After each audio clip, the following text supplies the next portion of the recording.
सभी को लाइव कराएं, जिससे घर पर या मंदिर में आप शिव जी की जब आराधना करें तो उसके ऊपर फुलेरा बंधा होना चाहिए।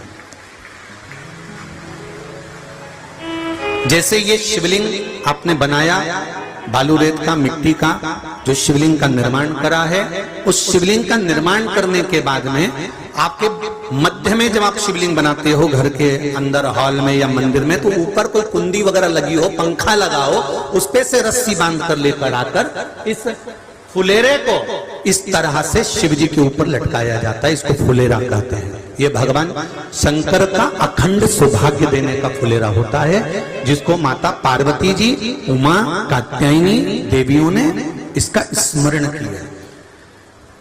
एक गोल होता है,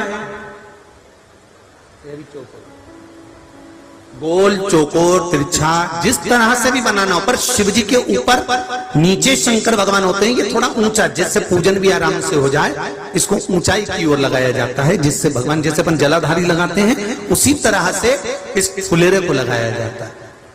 तो इस फुलेरे में कहीं ना कहीं पत्तियों को भी लगाना चाहिए। माला के साथ में कोई आम की पत्ती हुई, अशोक की पत्तियां हुई, उसका भी स्मरण इसमें आता है महाराज, उसका भी स्मरण। जैसे भगवान देवाधिदेव महादेव का शिवलिंग का जब दर्शन हो गए सबको फुलेरे का, अरे जम के तो बोलो, हो गए ना। और जितने लोग आस्था पर सुन रहे हैं, जितने लोग फेसबुक यूट्यूब पर सुन रहे हैं,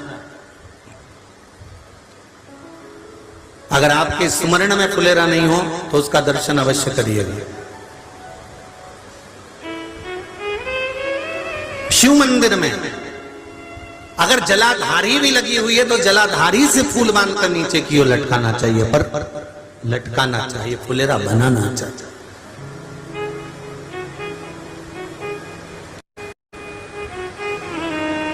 सात फल हैं फुलेरा। कितने फल हैं? सात। ध्यान दीजिएगा। पहला,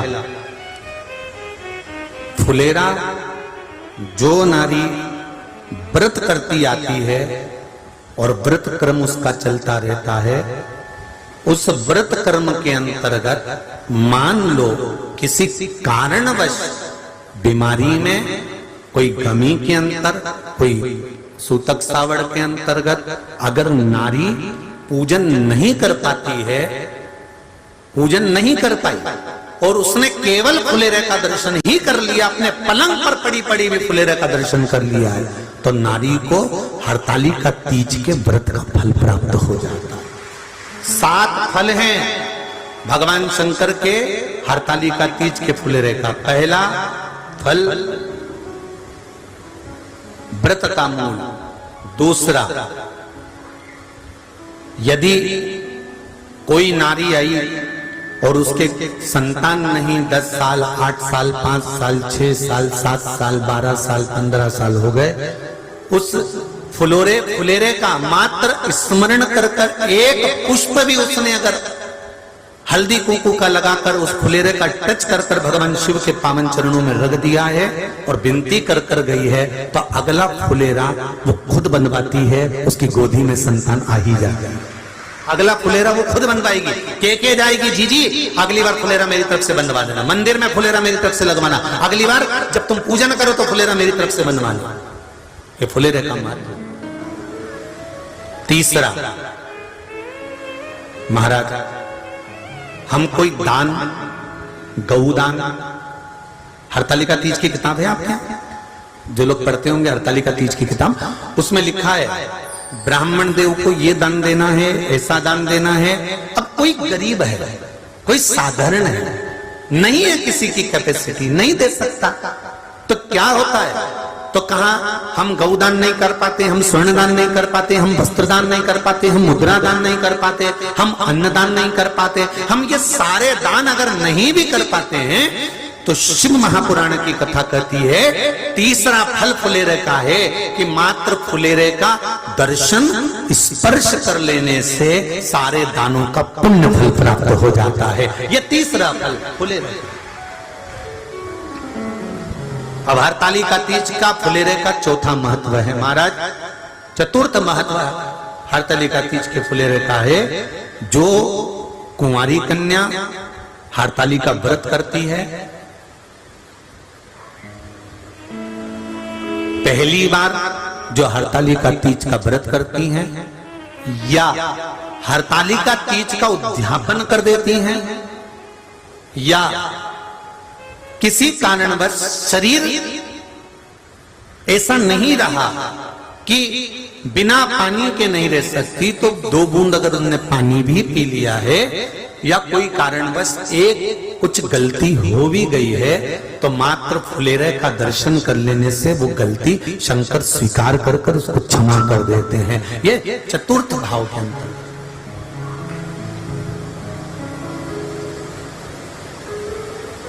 फुलेरे का अगला वर्णन करा गया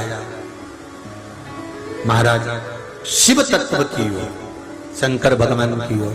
हम ना काशी जा सकते हैं, हम ना सोमनाथ जा सकते हैं, हम ना किसी स्थान पर जाकर एकांत में भगवान शंकर का स्मरण कर सकते हैं।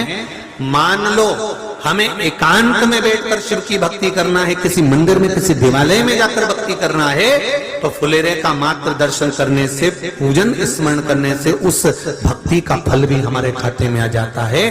और फिर अगला आखिरी का जो वर्णन किया गया है वो कहा गया कि पार्वती मैया गुफा में जाकर भगवान का भजन करती थी, शिव का स्मरण करती थी और फिर अपनी सहेलियों के साथ बैठकर शंकर का स्मरण करा, जिसका फल पार्वती को मिला। तो कहा हम ना किसी गुफा में प्रवेश कर सकते हैं, ना हम किसी गुफा में या जंगल में जा सकते हैं। इस फुलेरे के नीचे शंकर भगवान की जब अर्चना करते हैं, आराधना करते हैं, हरतालिका तीज के दिन फुलेरे के नीचे हम भगवान शिव की पूजन करते हैं, तो हमारा वन में किया गया भजन का फल ही हमको प्राप्त हो जाता है। ऐसे फुलेरे का